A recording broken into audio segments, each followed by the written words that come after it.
ನಮಸ್ಕಾರ. ನಾನು ಈ ದಿನ ಬಾಳೆ ದಿಂಡಿನ ಕೋಸಂಬರಿ ಮಾಡ್ಕೊಂಡು ಬಂದಿದ್ದೀನಿ.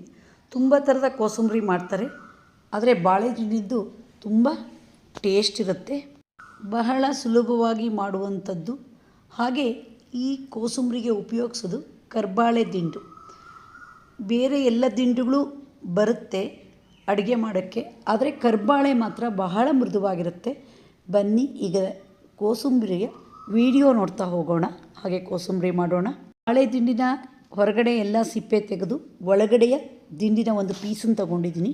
ಹೀಗೆ ಗಾಲಿ ಥರ ಹೆಚ್ಚಬೇಕಾದ್ರೆ ಬೆರಳಿಗೆ ಆ ನಾರನ್ನು ಸುತ್ಕೊಂತ ಹೆಚ್ಚಿದರೆ ನಾರುಗಳೆಲ್ಲ ಹೊರಟೋಗುತ್ತೆ. ಈಗ ನೋಡಿ ಹೆಚ್ಚಿಟ್ಕೊಂಡಿದ್ದೀನಿ. ಈಗ ಇದನ್ನು 2 ಪೀಸ್ ಮಾಡಿ ನಾನು ಕಟರಿಗೆ ಹಾಕಿ ಸಣ್ಣದಾಗಿ ಹೆಚ್ಚಿಟ್ಟಿದ್ದೀನಿ. ಕೋಸಂಬರಿಗೆ 1 ಬೌಲು ಬಾಳೆದಿಂಡು, 1 ಬೌಲು ಕಾಯಿ ಹೂವು, ಕೊತ್ತಂಬರಿ ಸೊಪ್ಪು, ಹಾಗೆ ಲಿಂಬೆಹಣ್ಣು, ಕರಿಬೇವು ಇಟ್ಕೊಂಡಿದ್ದೀನಿ. ಒಂದು ಬೌಲ್ ಇಟ್ಕೊಂಡಿದ್ದೀನಿ, ಅದಕ್ಕೆ ಹೆಚ್ಚಿರುವ ಬಾಳೆ ದಿಂಡಿನ ಹೋಳುಗಳನ್ನು ಹಾಕಿದ್ದೀನಿ. ಬಾಳೆ ದಿಂಡು ಹೋಳು ಹೆಚ್ಚಿದ ತಕ್ಷಣ ಬಣ್ಣ ಚೇಂಜ್ ಆಗುತ್ತೆ, ಆವಾಗ ಹುಳಿ ಹಾಕಿಬಿಡ್ಬೇಕು. ಅದಕ್ಕೆ ಮೊದಲು ನಾನು ಲಿಂಬೆ ರಸವನ್ನು ಹಾಕಿ ಒಂದ್ಸರಿ ಚೆನ್ನಾಗಿ ಕೈಯಲ್ಲಿ ಮಿಕ್ಸ್ ಮಾಡ್ತೀನಿ. ನೋಡಿ ಈಗ ಹೋಳುಗಳು ಎಷ್ಟು ಬಿಳಿ ಬಣ್ಣಕ್ಕೆ ತಿರುಗುತ್ತು ಅಂತ. ಆಮೇಲೆ ಒಗ್ಗರಣೆ ಸೋಟು ಇಟ್ಕೊಂಡಿದ್ದೀನಿ. 1 ಸ್ಪೂನು ಕೊಬ್ಬರಿ ಎಣ್ಣೆ ಹಾಕಿದ್ದೀನಿ. ಅದಕ್ಕೆ ಕರಿಬೇವು ಮತ್ತು ಒಣಮೆಣಸಿನ್ಕಾಯಿ ಚೂರು ಹಾಕಿದ್ದೀನಿ. ಪರಿಮಳಕ್ಕೆ ಹಿಂಗೆ ಹಾಕಿದ್ದೀನಿ. ಹಿಂಗು ಕೋಸಂಬರಿಗೆ ತುಂಬ ಪರಿಮಳ ಕೊಡುತ್ತೆ. ಈಗ ಅರ್ಧ ಸ್ಪೂನು ಉದ್ದಿನಬೇಳೆ ಹಾಕ್ತೀನಿ. ಉದ್ದಿನಬೇಳೆ ಸ್ವಲ್ಪ ಫ್ರೈ ಆಗಬೇಕು.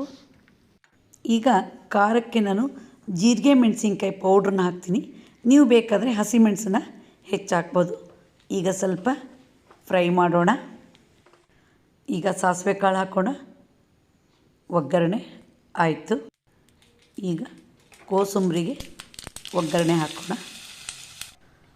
ಈಗ ರುಚಿಗಾಗಷ್ಟು ಉಪ್ಪು ಹಾಕೋಣ, ಹಾಗೆ ಕಾಯಿ ಹೂವನ್ನ ಹಾಕೋಣ. ಪರಿಮಳಕ್ಕೆ ಕೊತ್ತಂಬರಿ ಸೊಪ್ಪನ್ನು ಉದುರಿಸೋಣ. ಈಗ ಒಂದ್ಸರಿ ಇವೆಲ್ಲವನ್ನು ಮಿಕ್ಸ್ ಮಾಡೋಣ ಸೌಟಲ್ಲಿ. ರುಚಿಯಾದ ಬಾಳೆ ದಿಂಡಿನ ಕೋಸಂಬರಿ ರೆಡಿ ಆಯಿತು. ನೀವು ಒಮ್ಮೆ ಟ್ರೈ ಮಾಡಿದ ರುಚಿಯನ್ನು ಸವಿಯಿರಿ. ನಿಮಗೆ ಈ ವಿಡಿಯೋ ಇಷ್ಟ ಆದರೆ ಲೈಕ್ ಮಾಡಿ, ಶೇರ್ ಮಾಡಿ, ಸಬ್ಸ್ಕ್ರೈಬ್ ಮಾಡಿ. ಧನ್ಯವಾದಗಳು.